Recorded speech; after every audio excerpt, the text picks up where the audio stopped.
Assalamualaikum warahmatullahi wabarakatuh.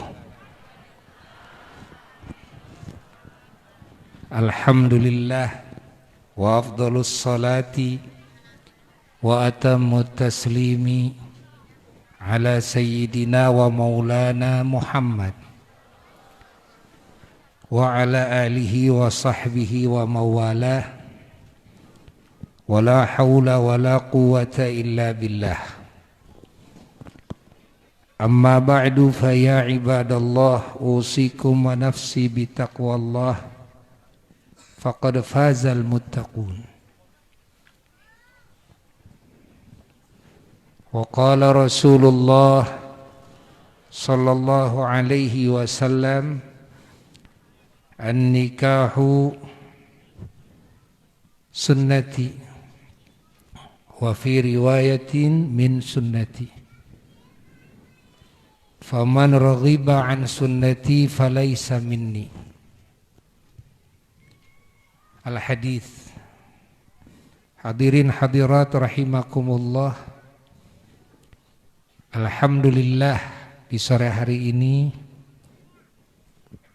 kita dipertemukan kembali dalam majelis ilmunya, dalam majelis nasihat-nasihatnya, dalam majelis kasih sayangnya dan barokahnya, majelis ridhonya dan cintanya, majelis hidayahnya dan taufiknya, majelis janji-janjinya bagi hamba-hambanya yang beriman dan yang bertakwa, majelis ampunannya dan majelis ijabahnya, majelis cahayanya dan rahasia-rahasianya.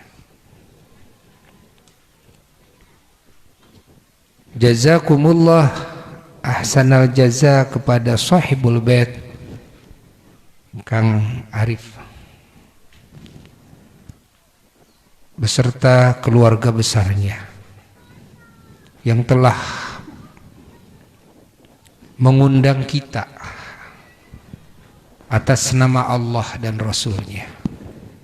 Karena acara pengajian hakikatnya yang mengundang bukan sahibul bait, tapi hakikatnya yang mengundang adalah Allah. Yang menjadi wasilah pertama yang mengundang adalah Rasulullah sallallahu alaihi wa alihi wasallam. Walaupun siapapun tidak ada yang pernah mengundang untuk hadir di majelis ilmu,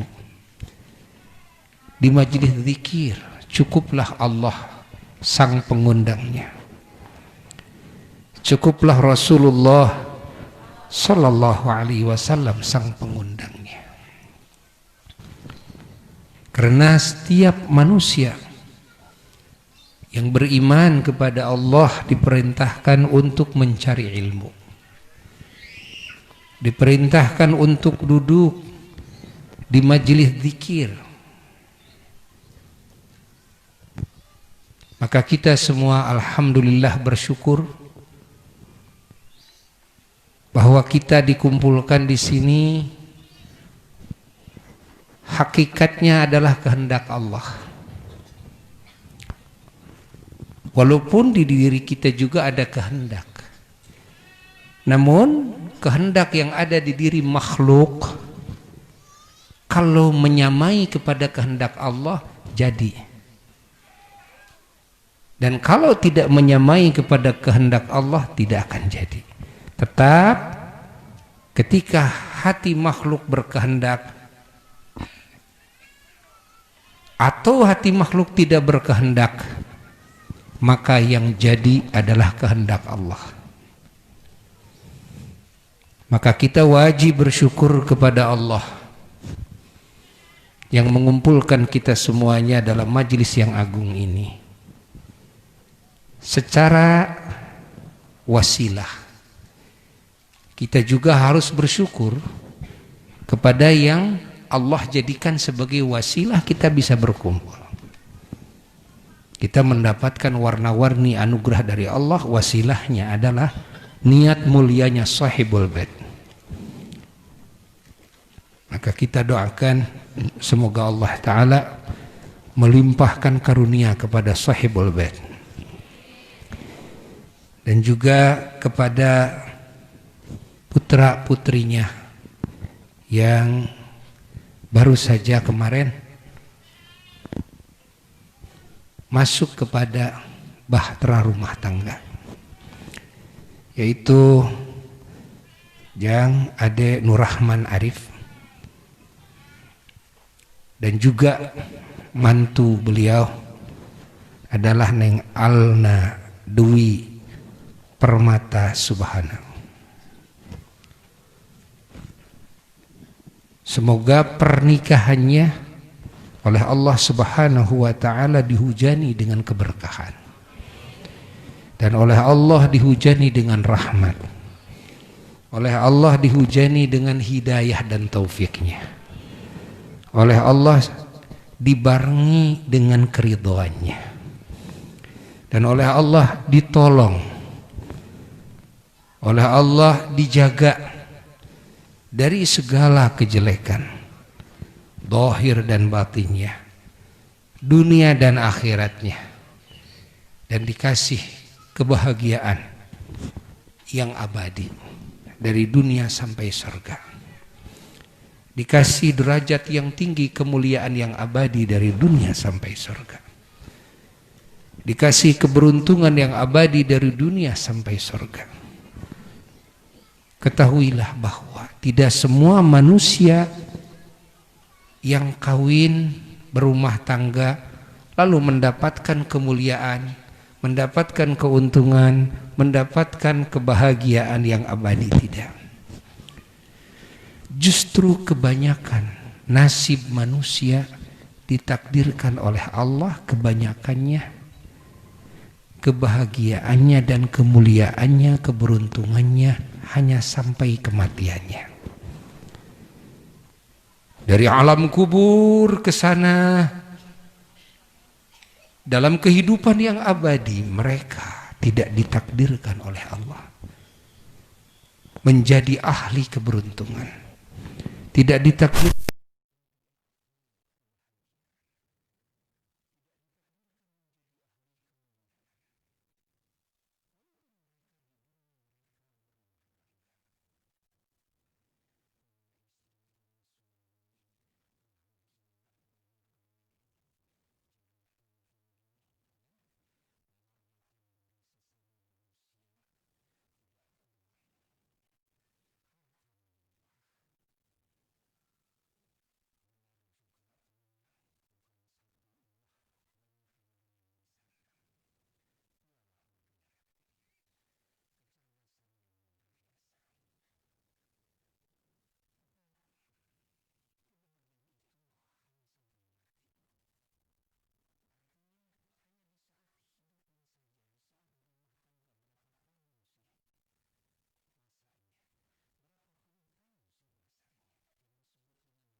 Tidak ada yang abadi, dan juga tidak diabadikan oleh Allah.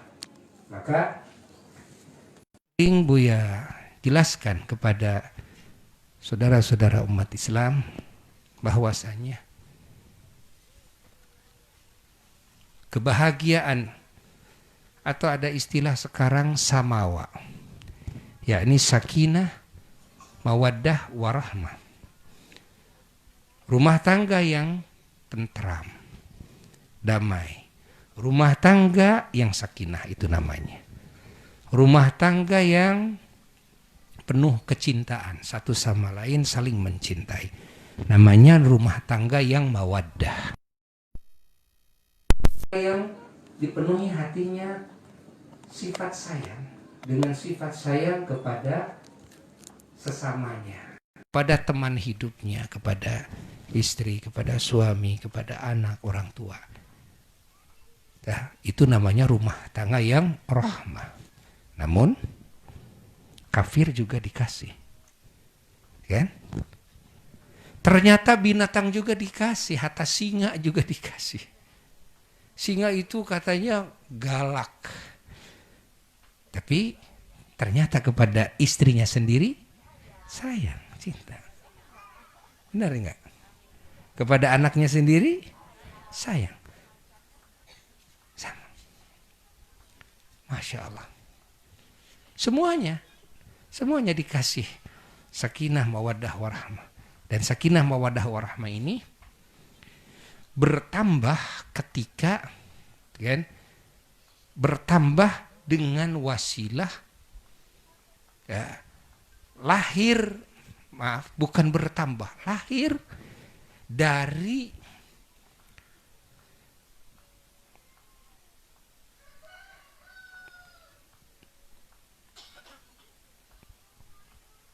rahasia menciptakannya Allah kepada manusia, kepada binatang, dan kepada bangsa jin, kepada setan sekalipun, azwajan. Azwajan itu jodoh-jodoh. Maksud jodoh-jodoh, kan, bukan berarti berumah tangga semata. Tapi maksud jodoh-jodoh di sini ada dua jenis yang berjodoh. Yaitu ada laki-laki, ada perempuan. Ada bumi, ada langit. Ada atas, ada bawah. Itu artinya azwajan. Artinya azwajan, berjodoh-jodoh. Nah, dengan cara Allah menciptakan makhluknya azwajan berjodoh-jodoh, lahirlah hikmah. Dari cara Allah seperti itu, Allah lahirkan hikmah apa? Hikmah sakinah. Hikmah mawaddah. Kan? Hikmah rahmah. Rahmah itu sayang. Jadi kalau ada laki-laki saja sulit, gitu kan? Bisa saling mencintai, saling menyayangi, kan? Kan? Juga merasakan adem ayem, tentrem, nggelenggem istilahnya, ya. Sulit. Kehidupan di muka bumi ini cuma laki-laki saja. Atau cuma perempuan saja. Ya, maka Allah ciptakan jodoh-jodoh. Allah. Tapi ternyata samawa ini ya dibagi oleh Allah semuanya. Hatta kafir pun dibagi. Binatang pun dibagi. Kan?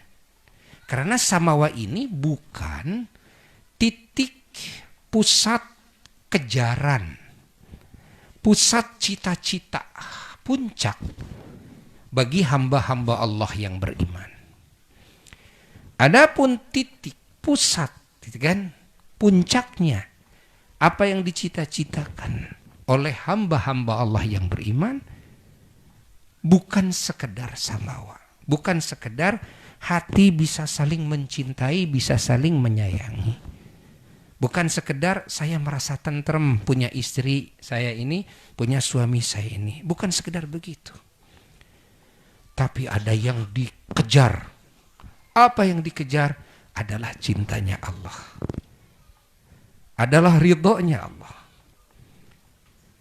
Masya Allah. Yang dikejar adalah sayangnya Allah yang abadi dari dunia sampai surga. Ini yang dikejar. Ini yang dikejar. Ternyata tidak semua orang kan, yang mendapatkan cintanya Allah. Walaupun dalam rumah tangganya di dunia samawa. Jadi samawa itu bukan segalanya, fahami. Karena di sini mungkin ada sebagian saudara-saudara muslim yang salah di dalam kan tujuan atau salah dalam pemahaman ini bahwa yang disangka yang menjadi pusat kejaran kita adalah samawa. Tidak. Tapi keridhaan dalam samawa. Cintanya Allah dalam samawa. Faham? Kasih sayangnya Allah dalam samawa. Sampai janjinya Allah akan memberi surga kepada hamba-hambanya yang berumah tangga dengan maka surganya juga. Janji Allah ini kita kejar dalam samawa. Fahami oleh kita. Oleh sebab itu Allah meringkas di dalam firman-Nya. Allah berfirman, A'udzu billahi minasyaitonir rajim. Bismillahirrahmanirrahim. Wal 'asri innal insana lafi khusrin. Wal 'asri, demi masa. Masa apa? Masa kehidupan manusia yang sangat mahal. Hidup yang singkat ini sangat mahal.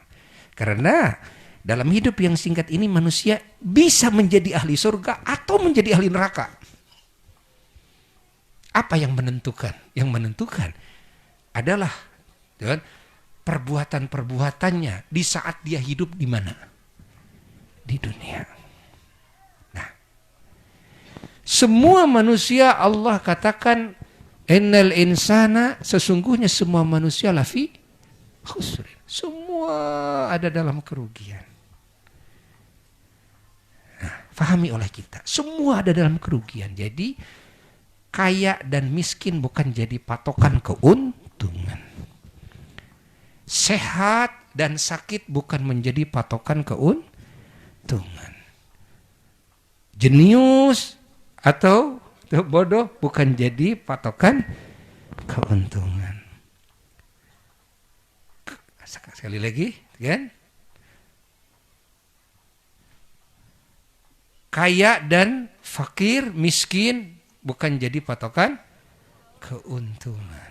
Masya Allah. Sehat dan sakit bukan menjadi patokan keuntungan.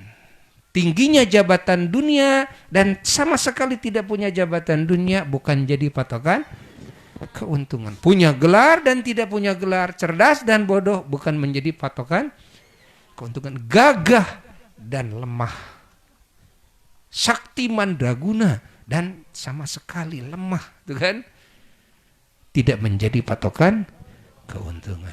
Apa yang jadi patokan keuntungan? Semuanya dikatakan rugi semuanya. Illalladzina amanu, kecuali orang-orang yang beriman. Oh, yang menjadi patokan keuntungan titiknya di mana? Di iman. Imankah ini yang berumah tangga kepada Allah? Bahkan berumah tangga dan tidak berumah tangga di dunia tidak menjadi patokan keuntungan.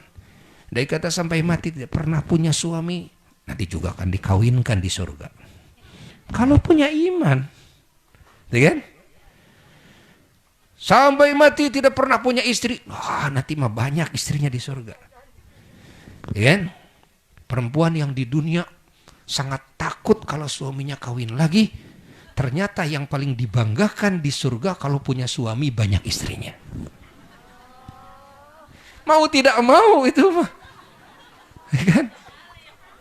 Wah, saya nanti di surga harus bersaing. Iya, tapi saya merasakan di dunia persaingan baru culang-cileng saja suami saya. Ya kan? SMS ya yang biasa-biasa saja. Saya sudah panas, sudah marah. Bagaimana nanti? Masya Allah di surga. Bayangkan, dalamannya gedung-gedung surga itu sama dengan luarnya. Artinya bagaimana? Artinya kalau melihat dari dalam keluar, dari luar ke dalam itu bisa tembus. Masya Allah, bahannya begitu hebat, bisa tembus. Coba bayangkan, kan? Istrinya banyak, kelihatan dengan si ini, dengan si ini, dengan si ini, tambah lagi bidadari. Ada yang punya bidadari sekian puluh, sekian ratus bidadari. Allah, Allah, Allah. Waduh, saya stres kalau begini. Kata wanita, jangan tergesa-gesa. Jangan menghakimi Tuhan. Kenapa jangan menghakimi Tuhan? Karena yang menjadikan kamu sekarang panas adalah Tuhan. Yang menjadikan sekarang kamu cemburu adalah Tuhan. Kamu ciptaan Tuhan. Nanti di surga dibalik oleh Allah, yang mana nanti di surga Allah akan menciptakan kebahagiaan yang luar biasa ketika kamu punya saudara-saudara, istri-istri suamimu nanti di surga. Faham? Jadi dibalik oleh Allah. Sekarang kalau sholat pahit, wah, kalau zikir pahit, pahit. Baca Quran, pahit. Tapi kalau nanti di sana, wah, tidak ada hal yang termanis. Masya Allah, kecuali mengingat Allah, menyebut nama Allah. Masya Allah, mendengar firman Allah, mengucapkan firman Allah, melihat zat Allah, mendengar firman.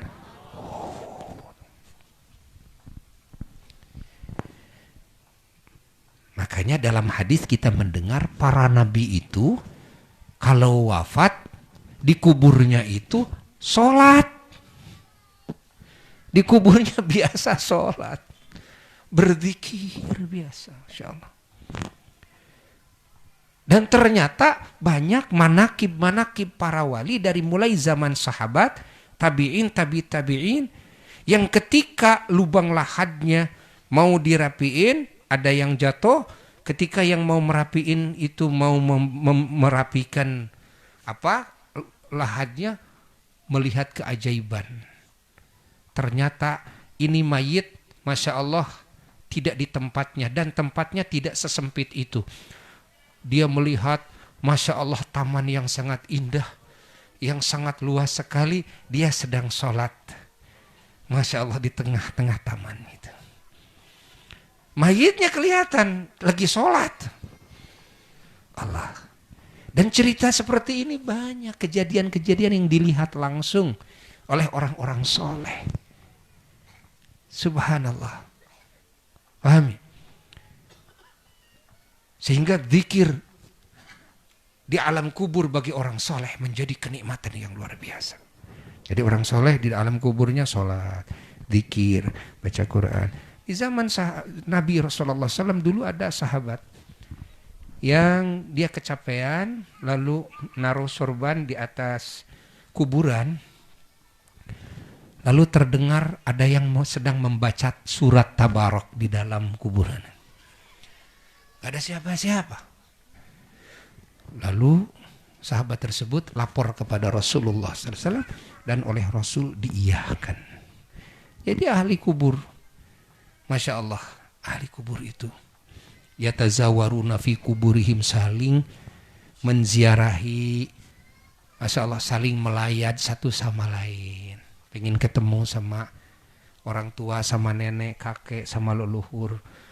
Dulu di dunia belum pernah ketemu, tahu pun juga tidak. Ternyata, oh, uyut saya, bau saya, gitu kan?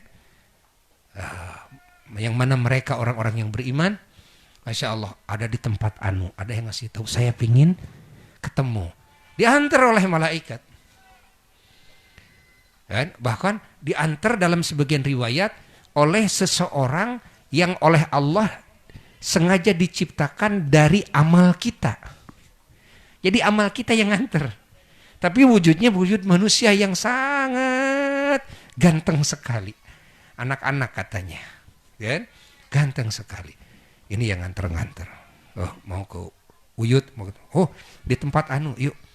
diantar sana sini. Subhanallah. Masya Allah. Alangkah bahagianya ahli kubur yang beriman.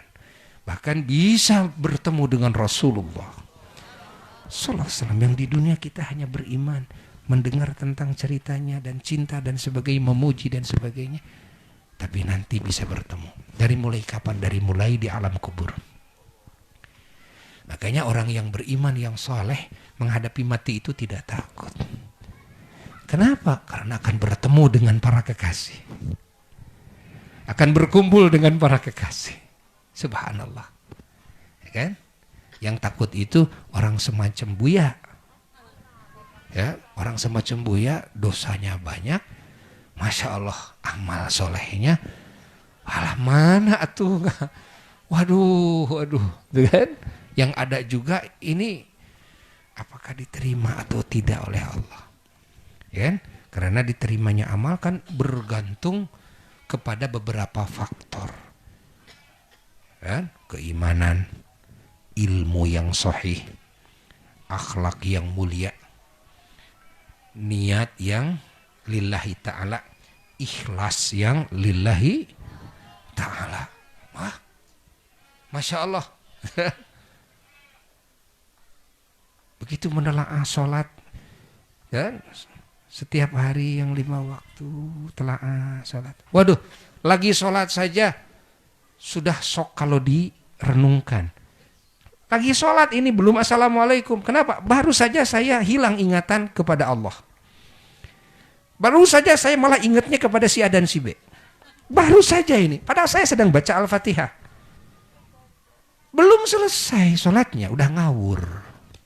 Loh, sholat seperti ini yang bisa dijagokan oleh kita? Tidak mungkin. Yang jelas-jelas fasih keburukannya, kan? Ya itulah maksiatnya, kan? Itulah saya kalau melihat keburukan, melihat maksiat, kemunkaran, kedzaliman, saya sangat fasih, kan? Tapi ketika melakukan amal soleh, Masya Allah, astagfirullahaladzim, maka diperintahkan banyak istighfar, baca istighfar setelah sholat. Sedikitnya mengistighfari apa? Ya, ketidakbenaran di dalam sholat. Jangan punya pikiran, kok kenapa saya habis sholat? Kan sholat sudah taat kepada Allah. Kok saya harus istighfar? Oh, kamu congkak. Kalau begitu kamu sudah merasa dirimu benar, salatmu benar. Coba dari mulai Allahu Akbar sampai assalam. Salat yang mana yang mulus, ingat kepada Allah terus semuanya. Waduh. Allah. Faham? Illalladzina amanu, tuh kan. Kecuali orang yang wa amilus salat, dan yang beramal soleh. Wa tawasau bil haq, yang rajin memberikan wasiat nasihat kepada yang lain kepada kebenaran. Wa tawasau bis sabri, yang rajin saling mewasiati kepada sesamanya kepada kesabaran. Oh, jadi ternyata ini yang menjadi tolak ukur keberuntungan itu iman, amal soleh, dan rajin saling menasehati. Itu kan? Masya Allah. Fahami oleh kita semuanya. Bukan kaya, bukan. Makanya ketika kita menyendiri, ketika kita berumah tangga, tetap yang harus diutamakan di dalam hidup kita ini adalah membangun keimanan, memperbagus dan memperkuat keimanan, keilmuan, ketakwaan, amal soleh, al-akhlakul karimah, dan membangun dakwah, yakni saling wasiat mewasiati kepada sesama, kepada kebenaran dan kepada kesabaran. Nah ini ya, karena dengan inilah kita bisa beruntung, bukan dengan kaya di dunia. Maka siapa yang ingin hidupnya punya masa depan, masa depan orang yang beriman mana? Sorga. Bukan masa depan itu tua, tidak, kan? Karena tua tetap mati, nggak ada masa depan kalau untuk hanya sampai mati, tidak. Kan itu kan masih lewat, dan kehidupan dunia sangat sebentar, kehidupan akhirat panjang.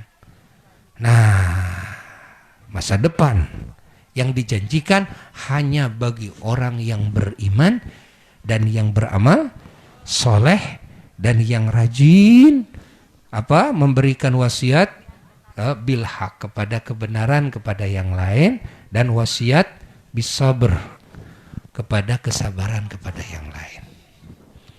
Fahami oleh kita semua. Maka wasiat al-fakir kepada diri al-fakir dan kepada keluarga dan kepada semua jamaah dan kepada semua sesama muslim. Dalam segala situasi kondisi apapun, jaga iman. Perkuat iman. Jadi apa saja kita, mau jadi orang fakir kek, mau jadi orang kaya kek, mau jadi rakyat, mau jadi pejabat, mau jadi orang bodoh kek, mau jadi orang pintar kek, mau jadi orang yang lemah, mau jadi orang yang kuat, mau jadi orang yang punya gelar, mau jadi orang yang tidak punya gelar sama sekali, terserah. Tapi itu bukan kejaran kita. Itu bukan titik fokus yang kita kejar. Bukan, kan? Silahkan kita kejar rezeki yang banyak, kita kejar silahkan. Kan? Usahakan badan sehat, tapi kan walaupun diusahakan badan sehat sampai kapanpun ujungnya mati. Orang takut sama corona, orang takut sama berbagai penyakit dan sebagainya yang sudah ditentukan oleh Allah, jadi yang tidak ditentukan gak akan jadi kok. Dan yang ingat, ditentukan yang tidak ditentukan ujungnya sama, semua mati. Kan? Orang yang zalim pingin membunuh sesama manusia, lalu bunuh, kan? Dibunuh oleh mereka, dibunuh oleh dia, manusia dibunuh oleh dia, merasa bahagia saya bisa membunuh. Rasain loh. Ingat, apakah dia tidak akan mati? Mati juga. Kematian bukan dibunuh, tapi kematian dimatikan oleh Allah. Ya kan? Bukan dibunuh, bukan. Karena yang membunuh juga akan mati. Lalu siapa yang membunuh yang nanti ketika dia mati? Siapa yang mematikan yang si pembunuh itu? Allah. Tidak ada dua Tuhan. Kan? Kalau yang membunuh tadi adalah si fulan, si anu. Tapi yang membunuh si fulan, gitu kan? Adalah Allah. Loh, ada dua Tuhan? Lah. Hanya Allah. Jalla jalaluhu wahdah. Pahami? Ya, yang terpenting adalah kita membangun keimanan ini. Membangun ketakwaan, amal soleh. Bangun oleh kita. Jangan sampai rumah tangga kita banyak harta tapi gersang dari sholat. Gersang dari zikir, gersang dari ilmu Allah, gersang dari nasihat. Aduh, celaka. Celaka, tidak punya masa depan kita. Tidak punya masa depan. Allah. Maka kita perlu dorong, ya kan? Saling dorong satu sama lain. Buya datang ke sini mendorong, ya kan? Bukan memerintahkan, tidak, tapi mendorong. Kenapa? Karena boleh jadi ini pengantin juga ngaji, ya kan? Ngaji. Jadi tinggal mendorong saja agar semakin getol ngajinya kepada ulama, agar semakin getol ibadahnya, agar semakin mantap keyakinannya, agar semakin mulia akhlaknya, ya kan? Seperti apa namanya? Ikon Sumedang. Sumedang simpati. Apa simpati itu? Di sana ada agamis, gitu kan? Pak Bupati menghendaki tafsirannya agamis itu akhlaknya. Ini juga benar, gitu kan? Ini juga benar. Masya Allah. Maka usahakan warga Sumedang ini semua berjuang bersama-sama, membangun keimanan, kan? Membangun ketakwaan, membangun al-akhlakul karimah, kan? Pahami? Membangun dakwah. Karena yang disebut agamis, agama itu ada dalam area iman, Islam, dan ihsan. Dan juga ada dalam area iman, takwa atau amal soleh, dan juga dakwah. Dakwah, tarbiyah. Alhamdulillah, ya. Alhamdulillah. Buya bersyukur kepada Pak Bupati kita. Masya Allah, yang terus meningkatkan. Masya Allah. Alhamdulillah. Khususnya dari sisi keagamaannya, yang agamisnya itu, alhamdulillah. Ada wajib maghrib mengaji, kan? Hatta Pak Bupatinya juga ngaji, kan? Dengan semua para pejabat. Hatta alhamdulillah para pejabat Sumedang itu, masya Allah, pesantren di Asyifa di Simpang. Alhamdulillah, pesantren kilat kerjasama dengan pemerintah. Alhamdulillah. Dan Buya berharap bukan sekedar para pejabat di Sumedang saja, tapi semua para pejabat di Indonesia ini, namanya pejabat muslim, agar kan mendapatkan bimbingan ulama-ulama Allah. Sehingga kalau mendapatkan bimbingan ulama Allah itu, di samping masya Allah punya masa depan, gitu kan, hidup bernegara ini, mengurus rakyat ini akan tenang, akan tenang.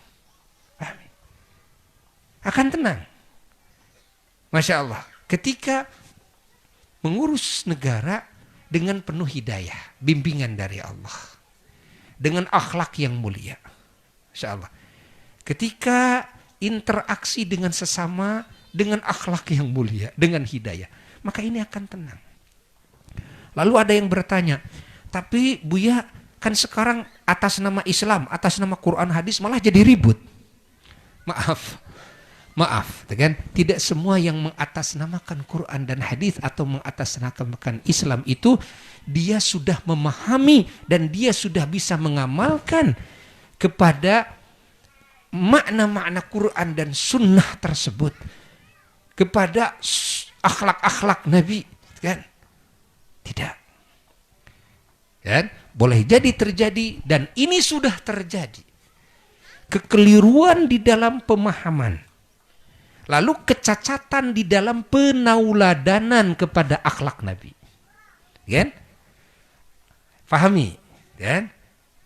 Ini terjadi di kalangan orang yang sudah disebut ulama, atau disebut kiai, atau disebut da'i dan mubalik. Sehingga seharusnya menyatukan malah memecah belahkan. Kan? Seharusnya membimbing dengan baik, dengan akhlak, tapi malah dengan caci maki dan sebagainya. Pahami? Seharusnya merangkul semua kalangan agar semuanya selamat, agar semuanya jadi ahli surga. Non muslimnya dirangkul, orang-orang bodohnya dirangkul, bahkan ahli kemunkarannya juga dirangkul. Dinasihati dengan baik, sehingga dengan cara akhlak yang mulia itu tidak ada yang tersakiti dulu hatinya. Tidak ada yang merasa saya pernah dihina, saya pernah direndahkan, saya pernah dilecehkan. Tidak. Tapi betul-betul saya disayangi. Oh, kiai ini, ustadz ini betul-betul sayang kepada saya. Dan saya merasakannya, kasih sayang ulama ini, kasih sayang da'i ini, dan sebagainya. Dan tidak pernah saya tersinggung dengan perkataannya atau dengan sikapnya. Kan? Nah, da'i seperti ini, ya, yang dibutuhkan dan yang dimaksud. Ulama-ulama seperti ini yang dimaksud. Bukan yang lantang mengucapkan Quran dan hadisnya, tidak. Kan? Karena tidak sedikit orang yang ada dalam kebenaran, dia tidak hafal Quran dan hadis.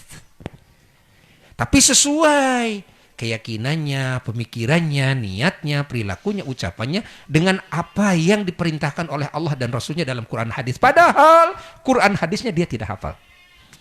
Tidak masalah. Inilah orang yang beruntung ketimbang orang yang hafal Quran hadis tapi dia salah memahaminya, tidak bisa mempraktekannya, menyalahi aturan Quran itu sendiri, hadis itu sendiri, ini yang bahaya. Dan ini bisa melahirkan akhlak yang tercela kepada masyarakat banyak. Akhirnya bukan tenang masyarakat itu, malah gelisah, malah panas hawanya itu. Akhirnya pingin menelaah kekurangan orang. Kalau udah dapat kekurangannya, lalu di-share. Innalillahi wa inna ilaihi. Sampai kapan pekerjaan orang muslim seperti ini? Sampai kapan? Mau sampai mati seperti itu? Nah, yang akan menghadapi mati kita, pahami? Yang menghadapi imma kita mendapatkan pahala, wa imma kita mendapatkan siksaan. Siapa? Ya kita, saya. Maka janganlah kita ingin tahu kepada kekurangan orang. Ketahuilah terus, introspeksi terus terhadap kekurangannya diri sendiri. Terus membangun. Ketika malakal maut datang, mudah-mudahan kita sudah ada di titik kesempurnaan. Masya Allah, dalam keimanan, dalam ketakwaan. Ini yang diharapkan. Andai kata masih banyak dosa yang tersisa, mudah-mudahan kita sudah bisa mentaubatinya. Andai kata ada yang tidak tertaubati, mudah-mudahan Allah mengampuninya dan mendapatkan syafaat dari baginda Rasulullah Sallallahu Alaihi Wasallam. Itulah yang bisa Buya sampaikan. Mohon maaf, Buya berbicara pakai ini karena apa? Sekarang musim pandemi, kan? Maaf, Buya cerita sedikit. Buya saja ketika sakit tanggal 13 November. Sampai Buya ngumpet. Kenapa? Harus menjaga, kan? Berarti 3 kali 14, kan? Dari tahun 12 sampai sekarang, kan? Tetap harus menjaga. Walaupun sudah merasa sehat, ini sudah merasa sehat, tapi harus menjaga. Jaga, jangan sampai kita yang menularkan kepada yang lain. Karena lebih berat hukum menularkan kepada yang lain ketimbang ditulari oleh orang lain. Pahami? Lebih berat hukum menularkan kepada yang lain ketimbang ditulari oleh yang lain. Maka Kak Buya barusan sebelum berangkat ke sini mendapatkan nasihat dari istri Buya. Ya, harus bawa mic sendiri, katanya. Oh benar juga harus punya. Para artis aja punya, kenapa mau balik tidak punya? Tapi Buya punya, sebetulnya punya mic. Alhamdulillah bagus juga mic-nya. Nanti Buya akan bawa nih nasihat yang penting. Betul, di saat seperti ini sangat penting sekali. Setiap mau balik harus punya mic sendiri, karena mic dari tukang sound dipakai sama siapa saja. Sementara yang kita khawatirkan dari percikan air liur, gitu kan? Dari percikan air liur, ya. Ini yang kita khawatirkan. Jadi kita saling menjaga satu sama lain. Laksanakan protokol kesehatan, ya. Jangan salaman dulu dengan Buya. Jangan terlalu dekat-dekat dengan Buya. Jangan. Kalau mau ngasih duit lewat apa? Lewat transfer saja. Rekeningnya Asyifa, Yayasan Asyifa, wah terpang-pang di FB dan sebagainya. Yayasan Asyifa, udah tinggal. Nah, mau laporan sama Buya silahkan. Tidak laporan juga tidak apa-apa. Pokoknya kirim aja. Tuh setiap bulan 100 juta enggak apa-apa. Karena Buya kan sedang membangun. Kalau sedang membangun 100 juta itu bisa seminggu, gitu kan?